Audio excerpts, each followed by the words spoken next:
Hey, yo, what's up, dudes? And we are here approaching week 9 of the NFL season. And there's a few trends that I want to talk about that have been hitting at a really high rate, some at a historically high rate. That if you were in a state that gambling is legal, or you just like to make some fun picks just for fun with no jelly beans involved, as it were, these are some trends that you should keep an eye on. Some are very obvious that have been in the public eye and on places like ESPN, so they really have lost a little bit of value from a gambling perspective but are still taking you to the window with a winning ticket. Now, disclaimer, I am not a financial advisor. I am not a professional handicapper. I am not telling you how to spend your money or what to spend your money on. These are just some trends I've been watching and enjoying through the first 8 weeks of the season. And there's a handful of them, so we're going to go through them right now. And hopefully they can help you guys out. Win a couple, bar bets with your friends. Nothing too serious. And if you decide to invest in them, good luck to you. I am not telling you to do that. You do with your money what you want to. Only bet what you can afford to lose, in my opinion. So the first one is the most obvious one. It's the most public one. It's made it to ESPN. It's on everywhere. So, of course, Vegas is up on it. And that's because the Eagles are on a literal NFL historic rate scoring in the second quarter. It's been all over social media. It's been all over SportsCenter. You probably, if you know anything about NFL trends, you probably know about this by now. Eagles in the second quarter are insane. So we're going to go game by game the first 8 weeks just to prove it. So week 1, they were 24-7 in the second quarter, 17-7, 24-0, 20-0, 10. Oh, they muffed it against the Cardinals. They were only 7-10, so they were +3 in that second quarter. 20-3 against Dallas, 14-3 against Pittsburgh, and last week was a push. They were 7-7. So they were probably, I think they were favored 3.5 in the second quarter, so that would have been a loss if you bet that. But basically, the Eagles are on a historic rate, winning in the second quarter. Depending what the spread is, they've covered almost everything over 3, except for 2 games. So that's a really easy one. It's a really obvious one. ESPN has posted it. SportsCenter has posted it. So books, and like if you're a FanDuel or an MGM, the apps that you could get if it's legal in your state, they are bumping up those lines. I believe this second quarter against the Texans last week in week 8 was a 3.5 in the second quarter spread, and that obviously did not cover because they tied 7-7. But almost every other game, the Eagles have been killing it. So keep an eye on that. Depending what the spread is in the second quarter, I would be confident in the Eagles covering that. Or if you just take them to win in the second quarter at all in the money line. A historic rate, you can only make history if you keep it going. So Eagles in the second quarter, that is our trend number 1 that we are watching. Trend number 2 that we are watching is in a similar vein to the Eagles in the second quarter. This time we are talking about the Arizona Cardinals, who, in my opinion, are having a disappointing season, but I did take their future under on the win totals, so I'm happy to see them struggle. But their first halves in particular have been awful, just atrocious. Cliff Kingsbury's script, they say they go into the game and they run his first 15 plays. It's awful. The Cardinals are best when Kyler Murray is scrambling and making shit up as he goes and just pulling it out of his butt. And DeAndre Hopkins is now back for the last 2 weeks, and he has changed the offense. But their first halves have still been abysmal. Let's run through it. Starting from week 1, first half, they lost 23-7 to the Chiefs. Then this is 20-0 first half, 13-6 first half, 10-3 first half. That's one of the closest. 17-7. I'm sorry, 14-10 Philly in the first half. So that's a +4 in the first half for Cardinals. 9-3, another of the close ones, but that's a +6 right there for the Cardinals in the first half. Blown out by the Saints in the first half. Vikings was, I guess, a close one, 14-10 in the first half. And last week against the Seahawks, a 10-7. That's the closest they've been in the first half. Is down by 3 points, 10-7, +3. So depending on what Vegas is putting the lines at, the Cardinals to lose the first half and whoever the Cardinals are playing, the spread in the first half against the Cardinals has been a winner all year long. The Cardinals are terrible in the first half.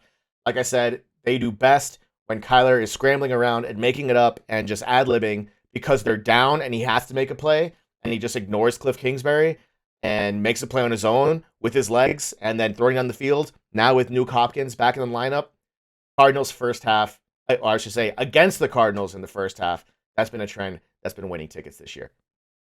The third trend I want to talk about has also now been getting some more public opinion over the last, say, 4 or 5 weeks, and that involves the Chicago Bears, because the Chicago Bears, Coach Eberflus and that offensive unit has finally started scripting designed runs for Justin Fields. The first few weeks of the season, Justin Fields and the Bears offense was extremely disappointing because they were not using his strengths. They were trying to make him throw from the pocket, and that's not Fields' strength. He's a rusher. He's a big dude. He likes to scramble. He wants to get out of the pocket and throw down the field. Now, over the last few weeks, the Bears are finally designing runs, scripted runs for Justin Fields to either rush or get out of the pocket on purpose on a sweep. He can scramble really well. He's a big dude. He's hard to tackle. So the angle we're looking at here are Justin Fields rushing props over the total. Again, it was a slow start to the year, and we have the box scores here for Justin Fields rushing. Only 28 in the first game, only 20 in the second game. But then he starts turning on the Jets, and he starts scrambling on his own. And then by week 4 or 5, you see the Bears start scripting runs. Week 3, 47, that wasn't over. 52, that wasn't over. 47, 88, obviously, an over. 82, obviously, an over. 60, I think that was a 56.5 for this game against the Cowboys. That would have been an over, but that was, I guess, quote unquote, close.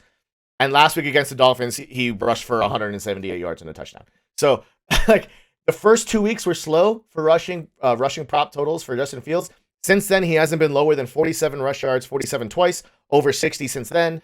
I would look very closely at whatever Justin Fields rushing props are for the coming weeks and bet his overs. The Bears are fabricating runs for him. They're designing plays for him to rush on purpose, finally, and he's looked really good. If you play fantasy, he's been the number 1 fantasy quarterback of the last 3 or 4 weeks. Like, he's been the number 1 fantasy player overall, regardless of position, over the past 3 or 4 weeks, I think.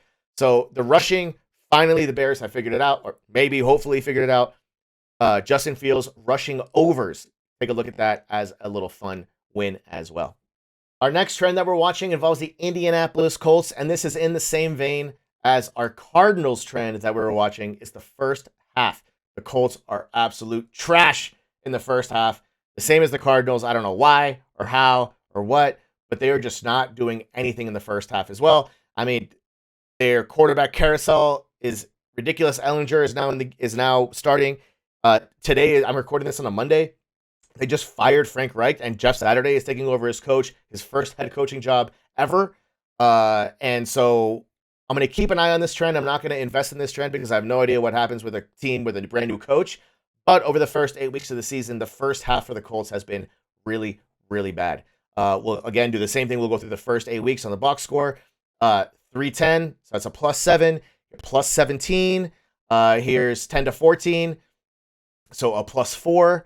Here's a +14 against Tennessee. This is only a +3 against Denver, but I mean, if you follow football, you know Denver is awful, and that's really bad. But still a +3 in the first half. This one's close. Only a +1 against Jacksonville. Only a +1, but they still lost the first half. Jacksonville still won the first half, so you took it at -0.5, or just Jacksonville to win the first half. That's a win right there. +13 in the first half here. +4 in the first half against Washington, and +13 in the first half against the Patriots. The Colts are trash in the first half, same as the Cardinals. However, I'm keeping an eye on this one. This is more like a curiosity. I might wait a week or two to invest in this trend again, because teams, when they fire a coach, sometimes they get really fired up and they play for the new coach.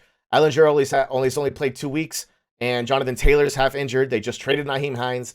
The Colts are a team in a lot of flux and a lot of change, looking, I think, to the draft and drafting a quarterback high this next year. So I'm going to hold off on an actual financial investment on this trend, but I'm keeping an eye on it for sure. Thus far, it's been very profitable. I'm not going to lie. I've been enjoying it, but I think I might take a break for a week or two and see how this team kind of shakes out and what they're doing. If they release any, I know some offensive coaches also got fired besides Frank Reich. So we're going to wait on this one, but keep an eye on it. Colts in the first half, trash. The last 2 trends we're going to look at both involve the Tennessee Titans, so we're going to look at them together. One is another first half trend, but it's the opposite as what we've been talking about with the Colts and the Cardinals. The Tennessee Titans do their best work in the first half. They cover the spread in the first half specifically. So we're going to look at those box scores. But also, the Tennessee Titans have a pretty good run defense, with a few exceptions of the names I think you'll recognize. they're pretty good at stopping the run. They're pretty stout run defense, especially recently. So we're going to look at both of these trends at the same time. We're looking at the Titans to cover the first half spread and to restrict opponent running backs. That second one is going to be not true in the week 1 game because they played Saquon Barkley. And Saquon Barkley is a beast. He's one of the best running backs in the NFL. So he covered 164 yards and a touchdown. That's obviously not proven that trend, but the rest will be, I promise. But they are in the first half, minus 13 in the first half in week 1. They did give up the rushing yards to Barkley. So it's 1-1 on the trends for week 1. But let's move forward and see how true it is. Against the Bills, one of the best offensive in the NFL, one of the best teams in the NFL. They were plus 10 in the first half. I have a feeling that's probably covered. I didn't look at the number. If plus 10 would have covered, I have a feeling it would have covered. This is obviously a blowout. But if you look at the box score, James Cook was the leading rusher with 53 yards. That's not a whole lot of rushing prowess against the Titans, but it's still early on in the season. I have a feeling that still would have covered the first half. If it didn't, 10 is a lot of points in the first half, but I mean, they tightened it up after that. No pun intended, I suppose. Here they are, week 3. They were 23-10. Or I'm sorry, 24-10 in the first half against the Raiders. And they held Josh Jacobs, who has been one of the best fantasy running backs. I have him on my team. He's been great. So 66 yards in the game. That's pretty stout. I think this might have been close to his over-under early on in the season. I think as Josh Jacobs and the Raiders' rush attack has gotten better in the second half of the season, this total has gone up. I think this would have been pretty close to his over-under for the game early on in the season. But I think that's a pretty good number for a run defense and covered the first half spread here. Against the Colts, I mean, minus 14 in the first half and held Jonathan Taylor to 42 yards. That's pretty damn good. Against Washington, they were 14-10. That's minus 4 in the first half. Held the Washington team to Brian Robinson, who's leading rusher at 22 yards. Obviously, that's going to be a win. Here against the Colts, minus 13 in the first half. Derrick Henry is Derrick Henry. This is a Saquon Barkley situation. If you're betting Derrick Henry unders, God bless you. Good luck. I don't know what to tell you there. That's the one where you need to you acknowledge the trend. You know it's a good run defense, but then you also go, well, it's Derrick freaking Henry. And, you use your brain at some point. You can't blindly bet trends. Use your brain. It's Derrick Henry. 2 weeks ago, they are 7-3 in the first half. Not as big as the spreads they've been having, but minus 4 is still a win. And they held Dameon Pierce, who has been one of the rookie stud running backs. Him and Kenny Walker in Seattle have been incredible. They held him to 35 yards in the entire game. And last week against the Chiefs, this one was one of my favorites. Everyone was on the Chiefs. This was a minus 12.5 total game spread for the Chiefs. And the Tennessee Titans won the first half 14-9. That would have been an absolute win. And they held everyone not named Patrick Mahomes to literally 14 total yards rushing. So if you were betting any of the Chiefs running backs unders, you won by a lot. I think Mahomes would have been an over at 63. He was, obviously by far. He had 63. The rest of the team had 14 rush yards. So besides Patrick Mahomes being Patrick Mahomes, any other running back unders would have won you a ticket. So there you have it. That's just a handful of NFL trends I've been watching throughout the first 8 weeks of the 2022 NFL season. I do expect, and I will be investing in some of these trends moving forward. There's some I'm not investing in, but I'm just keeping an eye on, seeing how they go, if they continue over the next week or two, and then I'll jump back on them, or I won't. Also, you cannot blindly bet trends. You got to see the context of the situation. Case in point, Tennessee, great run defense, holding opposing running backs to their unders, except for Saquon Barkley and Derrick Henry. So keep an eye on that. Again, it's your money. Use it and invest it wisely. I'm not recommending you bet anything. Only do it in states that it is legal, and only bet what you can afford to lose.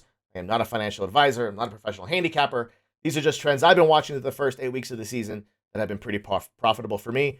So I'm sharing them with you guys. Hopefully they help you take your ticket to the window and have a good NFL season. I'll see you guys next time. And until then, stay real, stay sexy, and stay real sexy. Carry on and peace out.